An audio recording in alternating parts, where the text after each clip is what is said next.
The crazy extreme leftists across the world of open source software are getting increasingly blatant about their calls for violence and criminal activity against anyone who disagrees with them politically.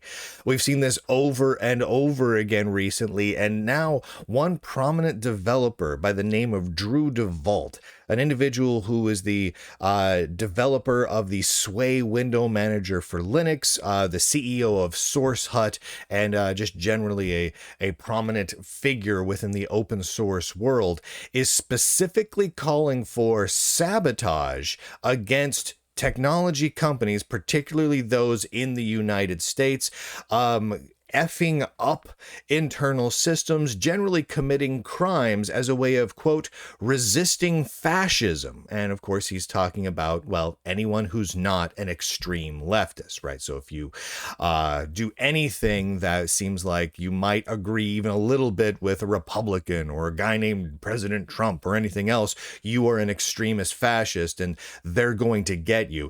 He even published a link to the Simple Sabotage Field Manual by the United States Office of Strategic Services, which was published back in the early 1940s, which specifically talks about targeting transportation and communication and damaging equipment and household items in order to commit sabotage. Now, this wasn't published as some sort of a joke. It was a call for action and violence. I want to read just a little bit of it to you now because it's insane.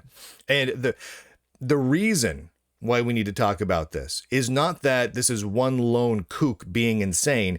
It's that this is a pattern of a huge number of extreme leftists in the world of software development, open source, and the computer industry in general, pushing this sort of insanity, and it is incredibly dangerous. I'm going to show you a few other examples after I read this.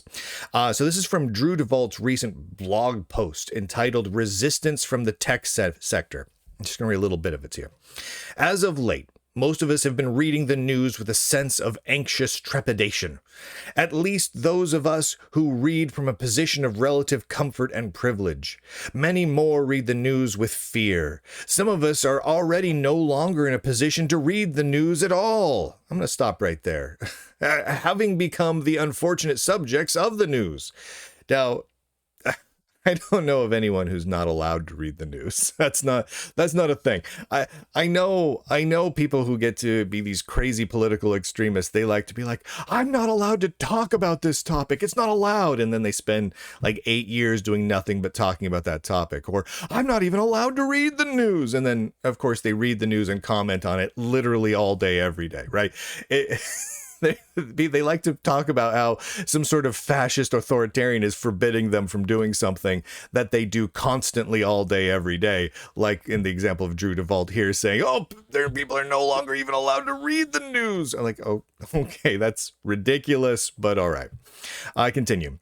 Fascism is on the rise worldwide, and in the United States, the news is particularly alarming. The time has arrived to act. The enemy wants you to be overwhelmed and depressed, to feel like the situation is out of your control. The enemy.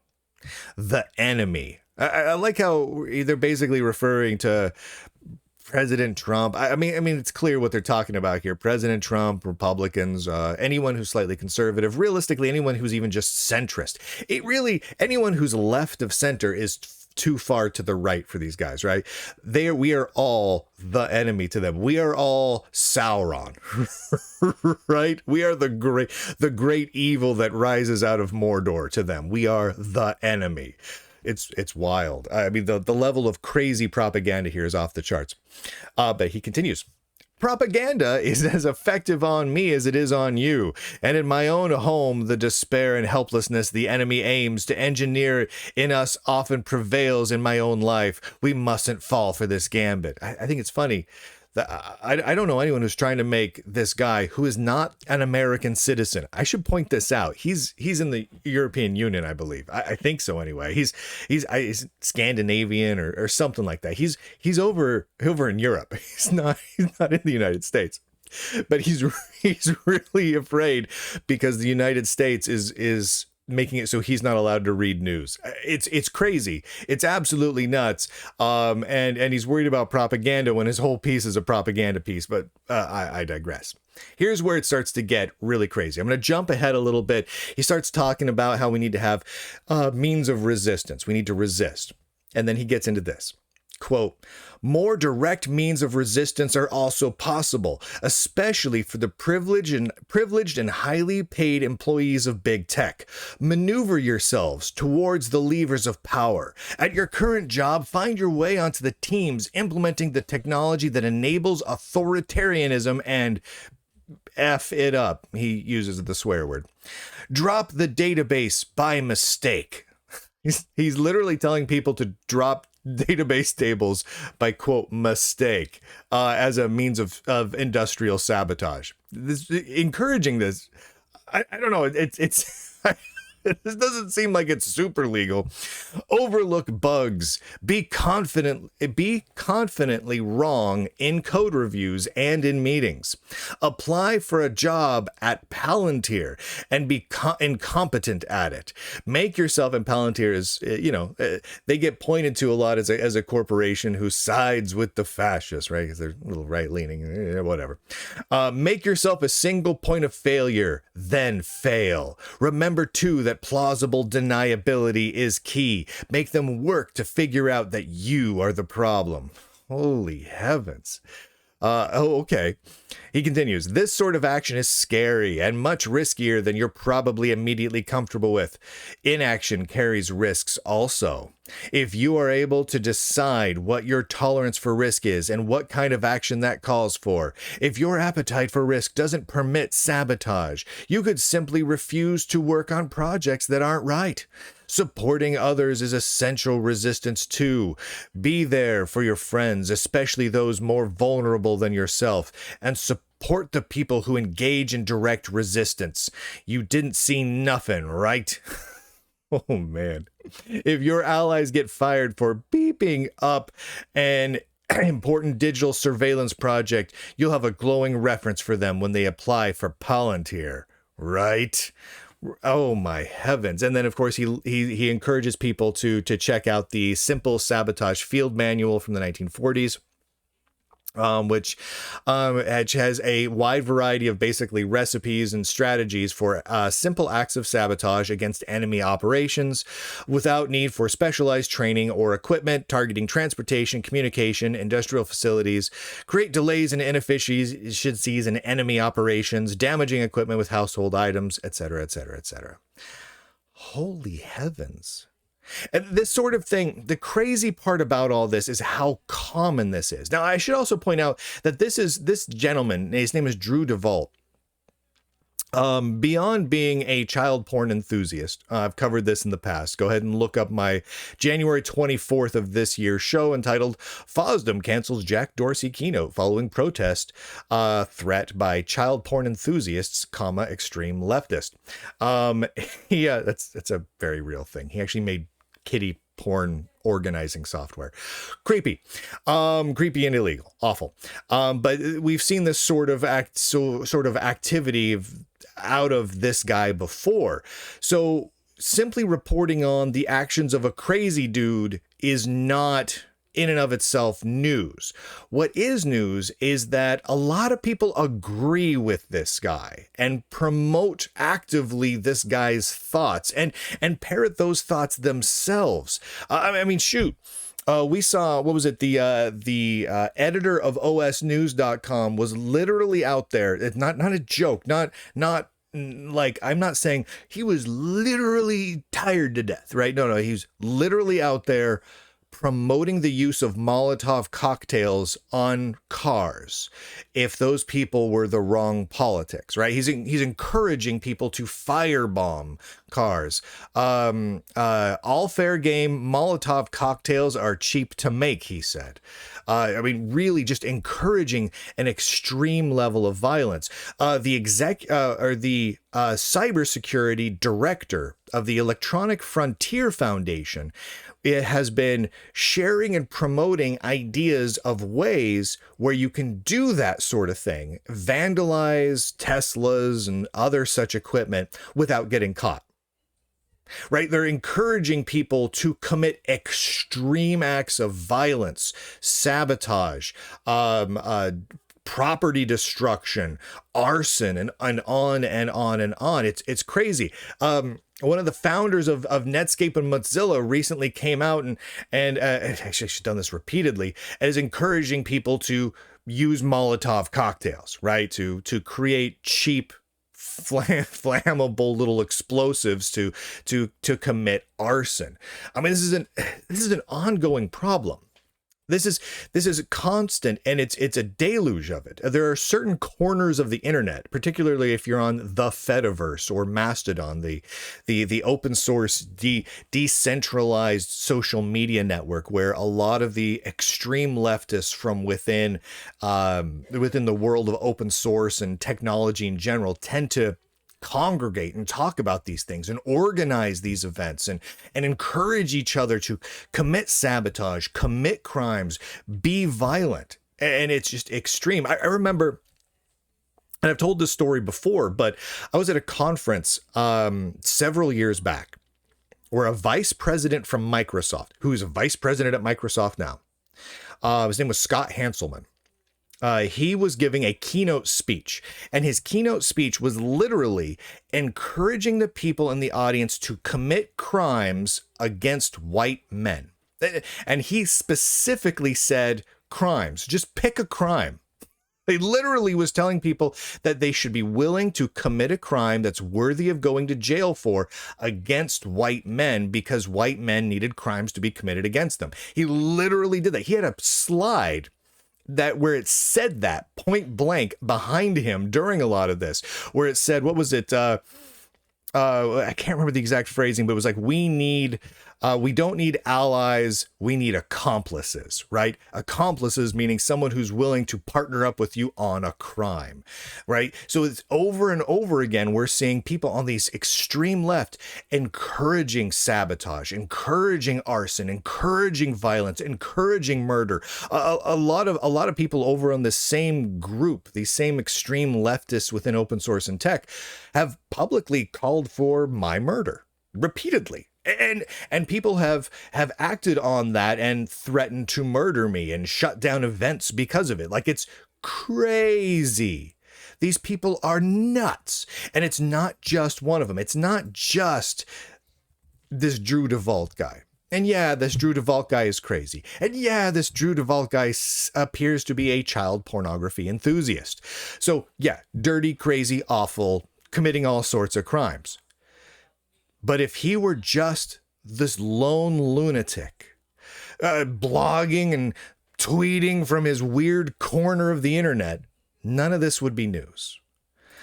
But then he goes on and on and on, and it just doesn't stop. There's so many people promoting this sort of violence that it has to be addressed. We have to speak out about this. What's really crazy to me is I have yet to see anyone, any prominent, not one prominent leftist in the world of tech, someone who is left of center, who is a journalist, a CEO, a prominent developer, a project leader, even just a moderator on a project, make a public declaration that everything these guys are doing is bad. Right? Calling for arson, calling for sabotage, calling for violence, calling for crimes against people based on race and sex. Like, it's insane. It's insane levels of criminal activity and violence. And I have not seen one example of someone on the left calling it out. Not one. I've seen examples where someone who is politically right of center says something that is illegal, right? I think we've all seen this. I've seen examples, many examples, where some lunatic who has some extreme right-wing ideas comes out and says something illegal. When I see that happen, instantly I see people who are centrist and right of center denounce that person.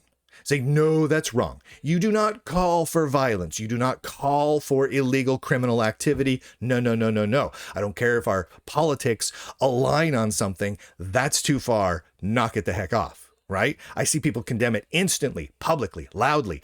Big people with high profile stances, condemned, no, bad.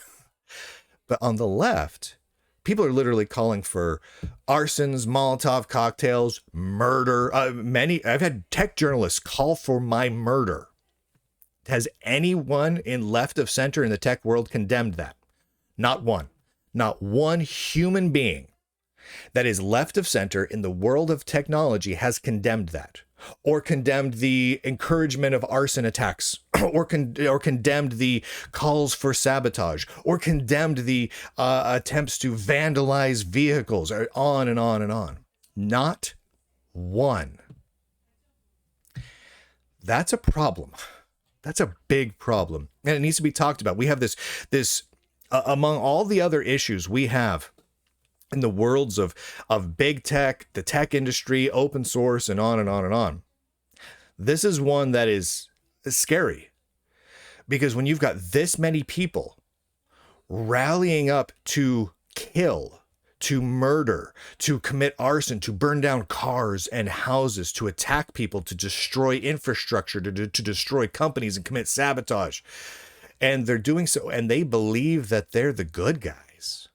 They believe in their weird religious belief that anyone who is to the right of them, which is 99% of all people, right? Centrists are way too far to the right for them. That they're fascists that must be destroyed and murdered and burnt to a crisp. Oh my word, we got a problem. It's very hard to work inside of a company or inside of a project or foundation or open source organization or on and on and on when people there want to murder you, right? We can get over a lot of things. We don't have to agree politically on things. We don't ever have to vote for the same person in order to be able to work together. We don't have to be the same religion. We don't have to be the same sexual orientation or whatever, right? We can work together through all of that. We may not even know what our personal thoughts are on any of these things. And if we do, we can still work through it. We can still be friends. We can still be coworkers and colleagues and get great stuff done. But as soon as you get to the point where someone wants to murder you, firebomb your car, and then commit arson on your home, and then sabotage the company work that you were working on, real hard to be part of a good team in that regard, right? It's hard to work together in that situation. So we've got an issue here. The only way to solve this is to publicly call out and denounce each and every instance of anyone behaving like this. And what's crazy to me, what's truly nuts to me, is when people like this call for the violence, call for the hate, and they are still allowed to be parts of corporations. They're still allowed to be. If I were running a company and someone made statements like this, I wouldn't touch them with a 10-foot pole, because they're the kind of people that would come at you and destroy your company, that would murder your employees and coworkers. You don't want that around. And open source projects are the same way. They keep allowing these people in. They allow these people to run things. That's insanity. It's insanity, and it needs to be talked about. Thank you, by the way, for all the Lunduke Journal subscribers who allow this to be talked about. What's amazing to me is this topic does not come up on hardly any tech news publications, podcasts, YouTube channels, anything. It gets glossed over, completely glossed over, when it is the biggest stories that are out there. Extreme hate, extreme discrimination, calls for criminal activity, calls for violence, calls for murder and arson. Oh my word. I mean, it doesn't matter. It doesn't matter what software we're making if that's the point we're at. Where is everyone else? I want to be flat out. If there's podcasts, if there's YouTubers, if there's tech journalists that you like, and I'm sure they're great, ask them why they won't cover any of these stories. And I'm not just talking about this one, but if you watch the Lunduke Journal, if you listen to the stuff I report on, you know that this stuff comes every single week. It's constant. I report on the eensy-weensiest fraction of it. My reporting scratches the surface of all of these stories because I'm just one guy. We need a mass effort of reporting, of talking about, of putting bear pressure on these people to behave themselves and act like normal human beings. I'm just putting it out there. Thank you again, though, to all the subscribers at Lunduke Journal. Go to lunduke.com and click on links. Links are great. You love links very much. And with that, ladies and gentlemen, boys and girls, nerds and nerdettes across the inner tubes, I do declare, end broadcast.